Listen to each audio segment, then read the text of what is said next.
Et bonjour à toi, ami Vierge. Je te propose une guidance en ce jour te concernant pour cette première partie d'année 2025, allant de janvier à mai, même si janvier est écoulé et que février est entamé.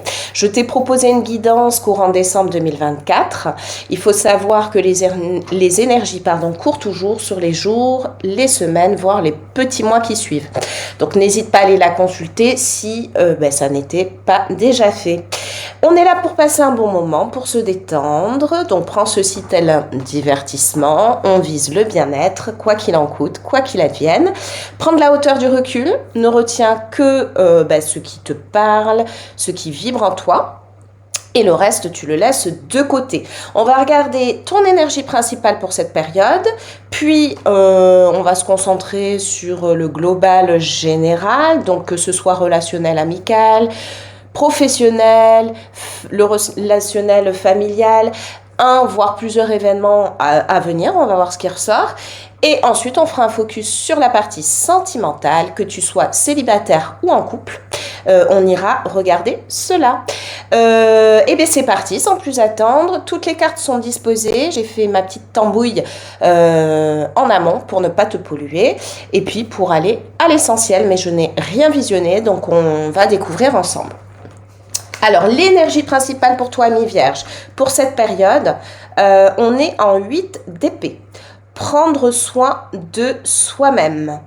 Donc, a priori, tu seras plutôt dans une énergie où tu vas chercher, à te centrer sur toi, à te prioriser, peut-être seras-tu en réflexion, tu prendras soin de toi, que ce soit ton toi intérieur ou plus extérieur, physique, peu importe, en tous les cas, c'est l'énergie principale qui ressort, mais on va développer, on va voir si on a un petit peu plus d'indications. Alors, on y va pour la partie générale globale te concernant roi de denier et amour. 8 de denier et la femme. Et le roi de coupe avec la carte enfant. Donc effectivement, ça vient rejoindre cette carte principale qu'on vient de découvrir où ce qui va se passer pour toi sur cette partie, c'est que tu vas travailler a priori sur toi-même. Alors, soit travailler sur toi, soit être vraiment focus sur ton travail, donc dans la vie professionnelle, que tu sois salarié ou entrepreneur. Peut-être as-tu des projets aussi, donc tu vas travailler sur ces projets. Ça peut être aussi dans le domaine du loisir, mettre en place des choses, te lancer dans quelque chose.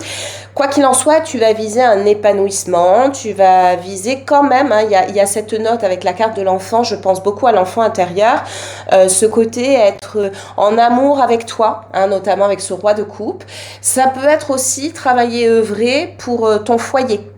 Donc si ça peut être que tu sois en couple avec des enfants, en couple sans enfants, ou célibataire avec enfants, ou célibataire tout seul. Prendre soin de ton foyer de manière à t'y sentir bien, t'épanouir. Ça sera focus sur ceci pour cette période.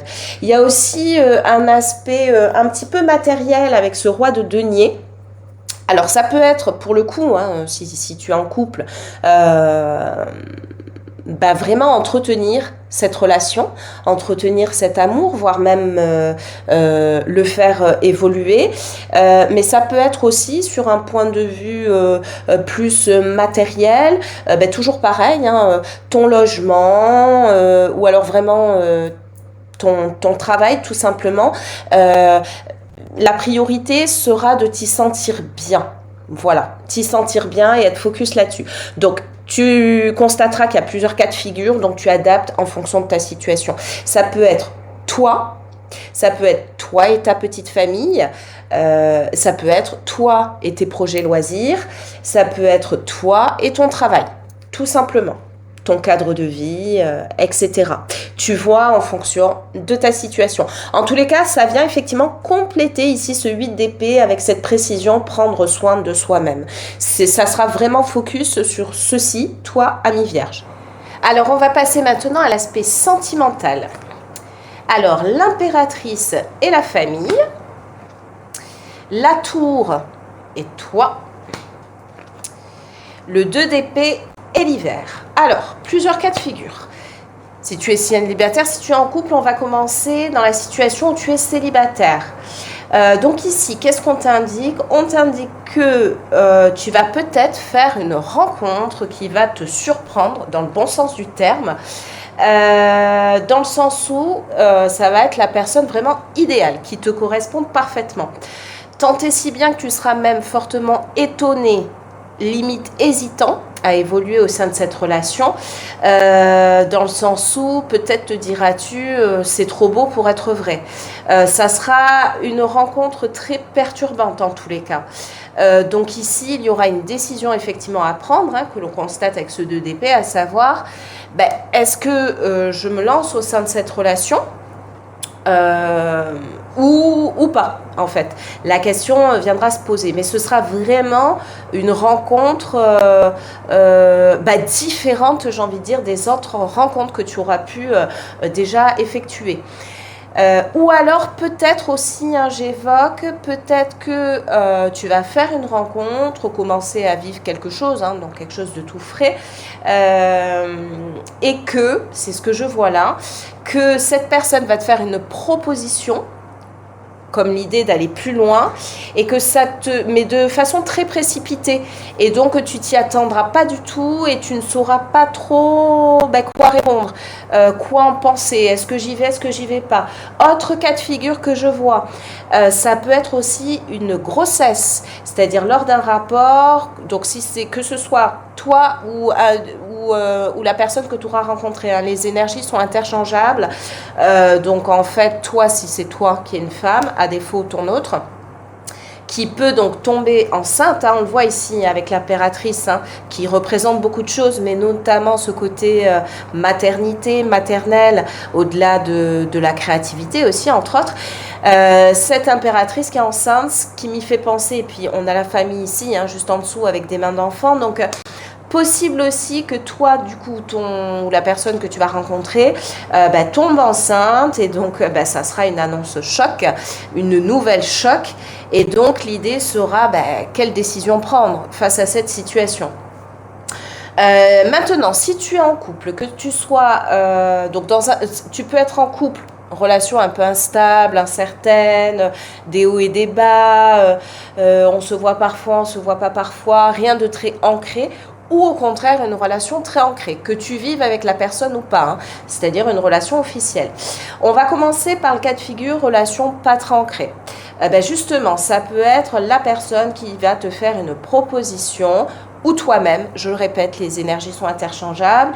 Quant au fait de passer un cap suivant, c'est surtout de rendre cette relation officielle, de rendre cette relation beaucoup plus stable. Et là, il sera l'idée d'un choix, toujours pareil, ce 2 d'épée, à savoir, est-ce qu'on valide cela ou pas? Donc que ce soit toi ou ton autre. Là, pareil, il peut y avoir l'idée d'une grossesse, qui soit une annonce choc, et qui vienne du coup perturber l'évolution de cette relation, une évolution plutôt lente du coup, et qui imposerait de faire tout basculer et de rentrer dans une relation plus certaine. C'est possible aussi. Et donc, il y a une idée de décision à prendre. Et ça peut être dans un sens ou dans un autre. C'est-à-dire, on poursuit, on accepte, on accueille, ou alors on est contre et on prend chacun un chemin différent. Ça peut être donc dans le cadre où tu es dans une relation bien ancrée, et je reviens là aussi, une grossesse, donc soit vous avez déjà des enfants, la famille s'agrandirait, ou alors vous n'avez pas d'enfants et donc c'est une situation toute nouvelle. Quoi qu'il en soit, c'est une grossesse a priori à laquelle on ne s'attend pas, c'est perturbant, c'est chamboulant. Alors là aussi vient la question de qu'est-ce qu'on fait? Est-ce qu'on décide de poursuivre cette grossesse ou pas? Mais ça peut être aussi, quelque chose me vient là, et là je parle plus pas dans le cadre où tu es célibataire, dans le cadre où tu es en couple, alors soit ça peut toucher soit des enfants, soit toi ou ton autre, hein, en tous les cas, la personne qui représente le féminin sacré, donc l'énergie féminine. Il peut y avoir un événement qui va se passer, donc qui va toucher l'énergie féminine ou l'enfant, et qui va venir tout chambouler au sein de la relation sentimentale. Il va y avoir des prises de décision du coup à prendre, ça va perturber, chambouler le quotidien, voire même j'ai envie de dire l'avenir. Je le précise parce que ça me vient comme ça je ne pense pas que ça va toucher la majorité des personnes, mais voilà, j'essaie d'exposer vraiment le maximum de cas de figure possible. On va regarder cette carte-ci qui sera ou complémentaire ou va nous apporter un indicateur supplémentaire à ce que je viens d'évoquer sur la partie sentimentale. Un chapitre amoureux est sur le point de se clore, donc oui, ça rejoint ici la carte de la tour et le 2 d'épée. Il y a un événement, il y a quelque chose qui se présente, quelque chose qui se passe et qui va imposer une décision, un choix à prendre et qui va venir faire changer les choses, évoluer les choses. Effectivement, un nouveau chapitre. Donc, si tu es célibataire, ça indique clairement, ça précise clairement que on sort du célibat, ou on a possibilité, en tous les cas, de sortir de ce célibat, de par cette rencontre, donc fin du célibat. Et si tu es en relation couple, si c'était instable, ou en tous les cas pas officiel,